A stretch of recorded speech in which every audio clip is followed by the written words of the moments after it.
अभिवादन स्वीकार कीजिए ब्रजेश मिश्रा का। आप देख रहे हैं द डिबेट और आज हम बात करेंगे देश के सबसे गंभीर मुद्दे यानी किसान आंदोलन की।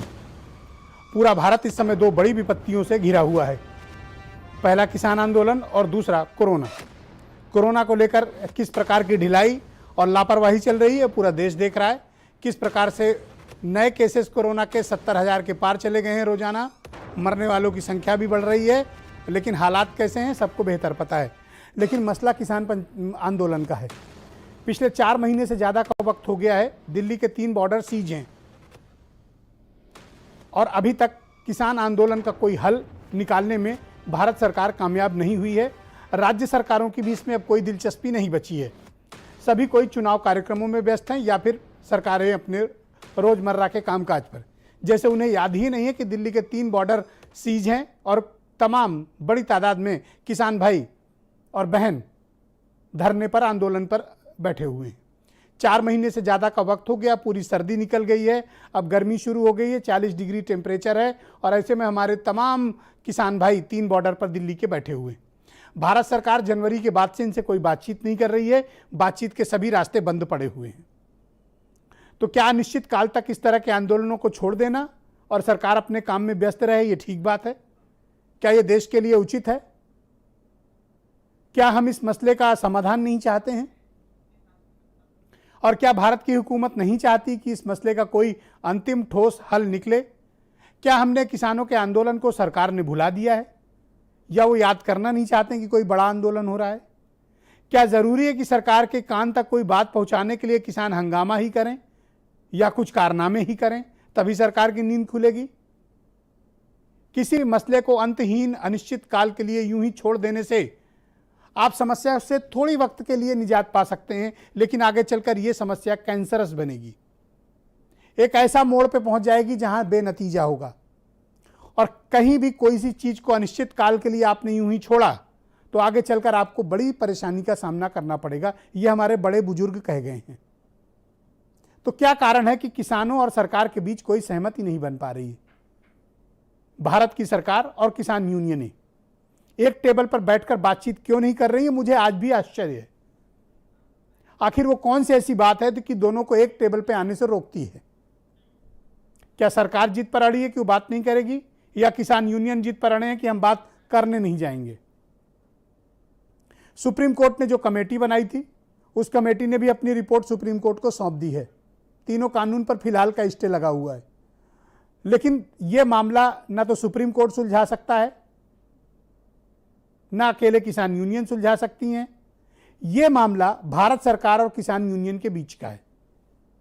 मेरा यह शुरू से मत रहा है कि जब तक ये दोनों एक साथ नहीं बैठेंगे तब तक हम इस बड़ी समस्या का समाधान नहीं कर सकते। गेहूं की फसल कटना शुरू हो गई है। अब यह देखना होगा कि किसान भाइयों को एमएसपी मिल रही है या नहीं मिल रही है। अगले कुछ एक हफ्तों में बस गेहूं की फसल मार्केट में आने जा रही है। कुछ जगहों पर अगैती है, वो कट भी रही है, लेकिन बड़ी तादाद में इसका स्टॉक अब बस कुछ हफ्तों में मार्केट में आने वाला है। उससे पता चलेगा कि एमएसपी थी, एमएसपी है, एमएसपी रहेगी, या एमएसपी नहीं थी, एमएसपी जाएगी, एमएसपी रहेगी, क्या होगा। लेकिन उससे भी बड़ा विषय है कि जिन मसलों को लेकर ये एक बड़ा ऐतिहासिक और सबसे बड़ा आंदोलन भारत में चल रहा है, हम इस मामले का समाधान खोजने में विफल रहे हैं।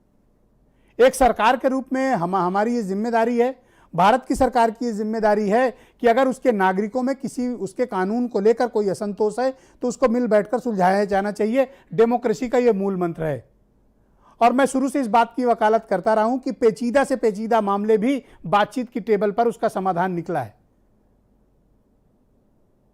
जब हम चाइना के साथ अपने मुद्दे सुलझा सकते हैं, जब हम पाकिस्तान के साथ अपने रिश्तों को बेहतर करने की कोशिश कर सकते हैं, दुनिया के साथ भारत अपनी भूमिका को और केंद्रित करना चाहता है, तो हम अपने ही देश के किसानों से बातचीत से परहेज क्यों कर रहे हैं? यह बड़ी अचरज की बात है। और बात होनी चाहिए, सिर्फ बात करने के लिए बात नहीं होनी चाहिए, बात बनाने के लिए बात होनी चाहिए, तभी बात बनेगी। और बात कब बनेगी? जब बात होगी। इसलिए बात करते रहना जरूरी है। संवाद का क्रम टूटेगा, गतिरोध और बड़ा होगा।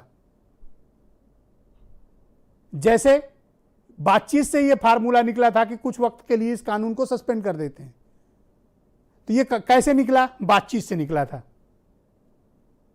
ये बातचीत के फायदे हैं।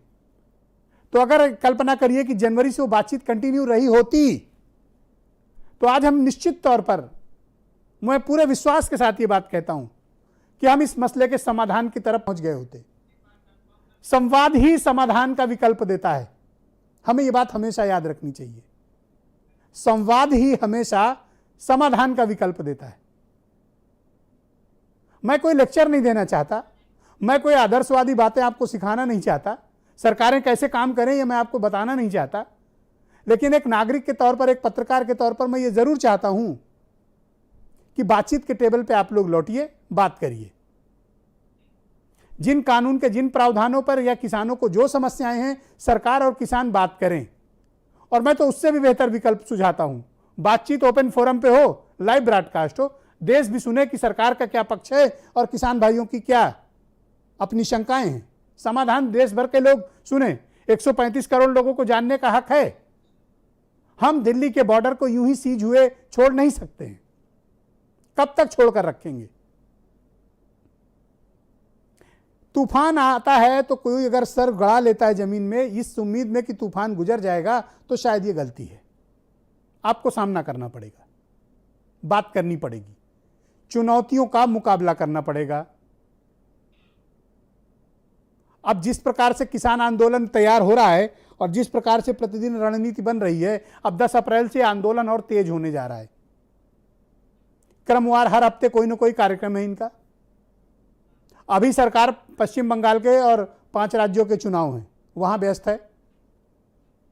लेकिन हमें यह भी तो देखना है कि हमारे किसान भाई भी धरनारत हैं। उत्तर प्रदेश के किसान, हरियाणा के किसान, पंजाब के किसान, देश भर के किसान। आप उन लोगों को कल्पना करिए कि 300 से ज्यादा किसान भाइयों की शहादत हो चुकी है दिल्ली बॉर्डर पे। हम उनसे बात क्यों नहीं कर रहे हैं? क्या वो बहुत बुरे लोग हैं? क्या वो किसान अपने देश के लोग नहीं हैं? क्या वो अच्छे लोग नहीं हैं? क्या वो अपने देश से प्रेम नहीं करते हैं? हम उनसे बात क्यों नहीं कर रहे हैं? हमें बात करनी चाहिए। इस देश के लोगों को भी आगे आकर सरकार से कहना चाहिए, बात कीजिए और संवाद से इसका समाधान निकालिए। जिद दोनों पक्षों को छोड़नी पड़ेगी, किसानों को भी, सरकार को भी, और बातचीत के टेबल पे लौटना पड़ेगा। तभी हम इस मसले के समाधान की तरफ बढ़ सकते हैं। और यही देश के लिए बेहतर होगा, यही समाज के लिए बेहतर होगा, यही हमारे अन्नदाताओं के लिए भी बेहतर होगा। क्योंकि जिस प्रकार की आर्थिक मंदी, जिस प्रकार के कोरोना काल के बाद के चैलेंजेस हमारे सामने हैं, कृषि की अर्थव्यवस्था ही भारत को फिर से खड़ा करने में सबसे सहायक सिद्ध होगी। और ऐसा मैं अपनी समझ से कह रहा हूं, और ऐसा मैं आंकड़ों के आधार पर कह रहा हूं। क्योंकि सारे सेक्टर्स की हालत, आप मैन्युफैक्चरिंग सेक्टर, सर्विस सेक्टर, आप किसी की हालत देख लें, क्या हालत पड़ी हुई है। ऐसे में सिर्फ एग्रीकल्चर सेक्टर ऐसा है जो पॉजिटिव ग्रोथ दे रहा है। तो क्यों ना हम इसको और बेहतर करें, या हम इसमें समस्या पैदा करें। जो हमारा कमाऊ पूत है, क्या हम उसको परेशान करें, या हम उसको और ताकतवर करें ताकि वो ज्यादा कमाए और हमारा घर ज्यादा बेहतर तरीके से चले। बुद्धिमानी किस बात की है बहनों भाइयों? मैं तार्किक बात पूछना चाहता हूं। यहां कोई राजनीतिक बात नहीं होनी चाहिए, यहां बात किसानों की होनी चाहिए, यहां बात देश की होनी चाहिए। अगर ये देश है तो तब हम आप हैं। अगर ये देश समृद्ध है तो राजनीति समृद्ध रहेगी। अगर ये देश समृद्ध है, लोकतंत्र समृद्ध रहेगा। ये देश समृद्ध है, अर्थव्यवस्था समृद्ध रहेगी, हम आप सब समृद्ध रहेंगे।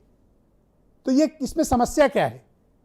मैं केवल ये जानना चाहता हूं कि बात क्यों नहीं हो रही है, और बातचीत होनी चाहिए, ऐसा मेरा मत है। कुछ बयान आप सुने, फिर इस विषय की डिबेट को आगे बढ़ाते हैं। आंदोलन तो किसानों को करने ही पड़ेंगे।